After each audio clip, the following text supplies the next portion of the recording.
لو عندك كحة ومش عارف تاخد أوبليكس ولا ميكوفيلين فالفيديو ده ليك. هنعرف مع بعض الفرق بينهم وإمتى نستخدم كل واحد علشان نختار الدواء الصح لحالتك وتخف أسرع. تابع معايا الحلقة للنهاية عشان ما تغلطش في اختيار الدواء. خلينا نبدأ الأول بالميكوفيلين شراب.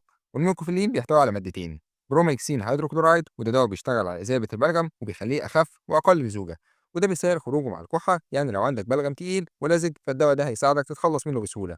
تاني مادة وهي الأسيفيلين بيبرزين، والمادة دي بتساعد على توسيع الشعب الهوائية لأنها بتقفل العضلات بتاعة الجهاز التنفسي، وده بيخلي التنفس أسهل خصوصا لو عندك ضيق في التنفس أو مشاكل في الشعب الهوائية.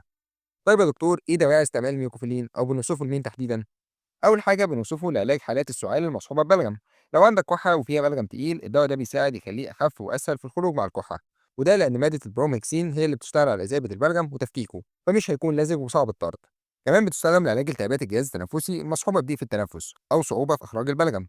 لو عندك التهاب في الشعب الهوائية أو الرئة ومش قادر تتنفس كويس بسبب تراكم البلغم الدواء ده بيساعدك تتخلص منه بسهولة، وده لأن البروميكسين هيدوب البلغم والأسيفيلين بيبرزين هيوسع الشعب الهوائية ويخلي النفس أسهل. كمان بيوصف في حالات الربو الشعبي المزمن أو التهاب الرئوي المزمن. لو بتعاني من ربو أو التهاب مزمن في الرئة فالدواء ده بيساعدك تتنفس بشكل أفضل لأن الأسفلين بالبنزين بتريح عضلات الجهاز التنفسي وبتفتح الشعب الهوائية فبتقلل ضيق النفس وبتحسن من تدفق الهواء. طيب يا دكتور، إيه الآثار الجانبية للميوكوفيلين أو إيه هي أضراره؟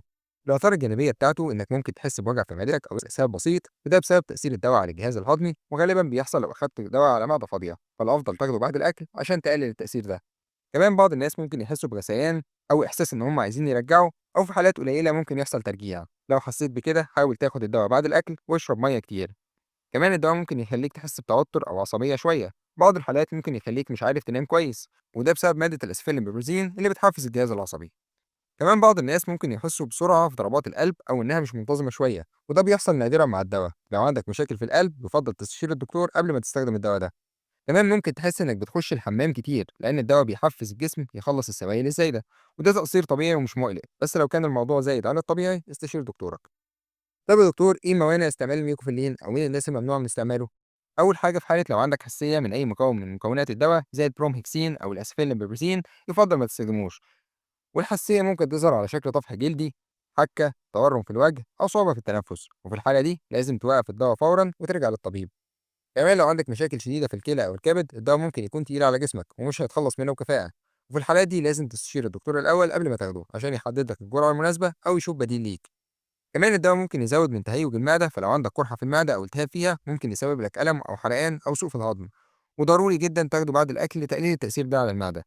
كمان ممنوع لو عندك مشاكل في القلب زي عدم انتظام ضربات القلب أو أي مرض قلبي مزمن. لازم تتجنب الدواء أو تاخده تحت إشراف طبي لأن الأسفلين ببرزين ممكن يسبب زيادة في ضربات القلب، وده ممكن يكون خطر على الناس اللي عندهم مشاكل في القلب. كمان ينصح بتجنب استعماله للحامل وعدم وصفه في الرضاعة الطبيعية لأن مفيش أدلة تؤكد أمانه. طيب يا دكتور، إيه هي جرعة الميوكوفيلين أو نستخدمه إزاي؟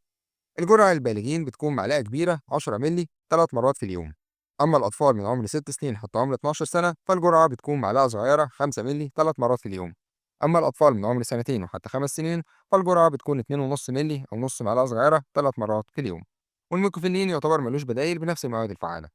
خلينا بقى نروح للصنف التاني وهو الأوبليكس. والأوبليكس بيحتوي على 3 مواد فعالة: جوافينيزين، والمادة دي وظيفتها إنها تقلل لزوجة البلغم، يعني بتخليه أخف وأسهل في الخروج مع الكحة.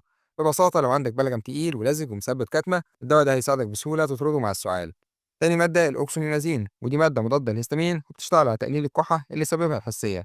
بتشتغل عن طريق إنها بتوقف تأثير مادة الهستامين اللي الجسم بيفرزها لما بيتعرض لمسبب حساسية زي التراب أو حبوب اللقاح. كمان المادة دي مهدئة شوية وبتسبب النعاس، وده بيساعد في تخفيف الكحة بالليل ويريح الجسم.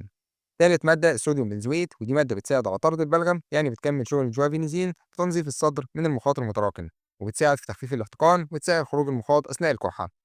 طيب إيه ده بقى استعمال الأوبليكس شراب؟ بنستخدمه لعلاج السعال الجاف أو السعال المصاب ببلغم. لو عندك كحة ناشفة أو كحة بلغم الدواء ده بيشتغل على تقليل لزوجة البلغم وتسهيل طرده، وده بفضل مادة الجوافينيزين. المادة دي بتخلي المخاط أخف وأقل لزوجة، وفي الجسم يقدر يتخلص منه بسهولة أثناء السعال، وبالتالي بيخف الاحتقان اللي في الصدر. كمان تخفيف الكحة الناتجة عن الحساسية. لو بتعاني من كحة بسبب حساسية الجهاز التنفسي الدواء بيكون مفيد جدا لأن فيه الأوكسونيازين اللي بيشتغل كمضاد للهستامين.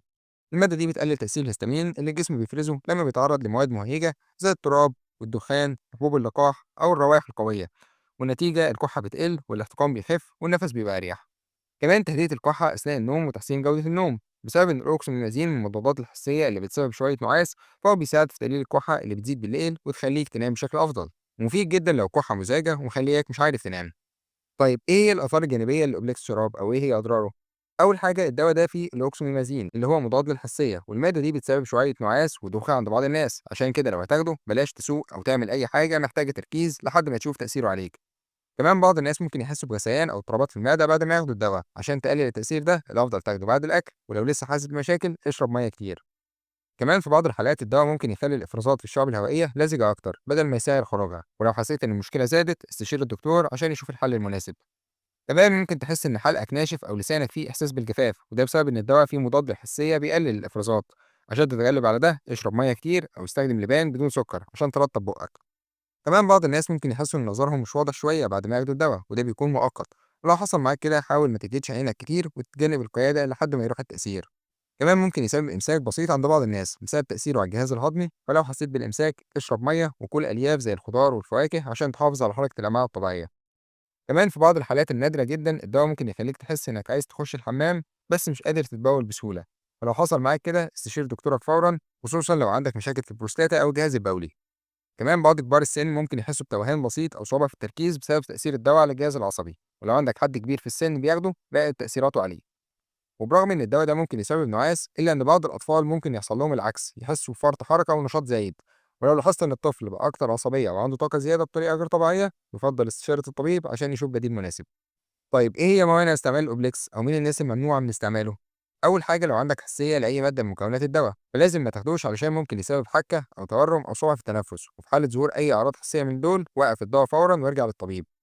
كمان الدواء ممكن يأثر على الجهاز التنفسي، فلو عندك ريسبيراتوري فيلير أو قصور تنفسي أو ضعف في الرئة فالدواء مش هيكون مناسب ليك، استخدامه في الحالات دي ممكن يزود صعوبة التنفس ويعمل مشاكل أكتر.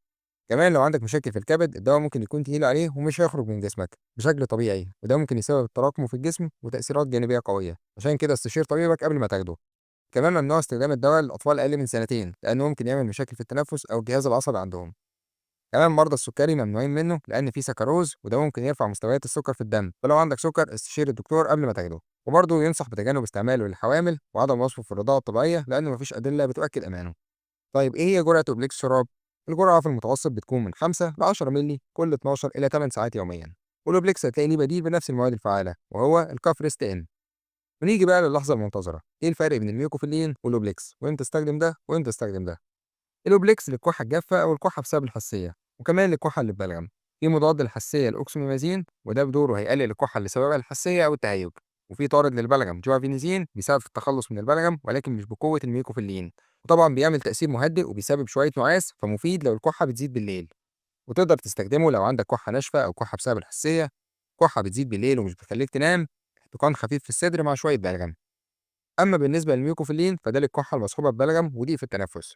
في مذيب قوي للبلغم بروميكسين بيساعد في تفكيك البلغم واللزج عشان يخرج بسهولة. وفي موسع للشعب الهوائية الأسيفيلاميبرازين فمفيد جدا لو عندك ضيق في التنفس أو التهاب في الشعب الهوائية. وطبعا الدواء ده مش بيسبب نعاس فتقدر تستخدمه خلال اليوم بدون مشاكل. تقدر تستخدمه لو عندك كحة ببلغم تقيل ولزج ومش قادر تطرده، كحة مع ضيق في التنفس أو أزمة صدرية زي الربو أو التهاب الشعب الهوائية، كحة مع احتقان شديد في الصدر. والخلاصة إن كل واحد ليه استخدام مميز ليه هو، فاعرف الدواء المناسب ليك. ودلوقتي عرفنا الفرق بين الأوبليكس والميوكوفيلين وكل واحد فيهم مناسب لإيه.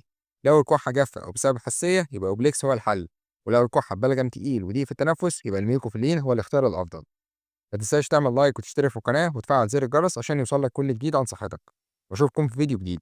في النهاية سبحانك اللهم وبحمدك أشهد أن لا إله إلا أنت أستغفرك وأتوب إليك، والسلام عليكم.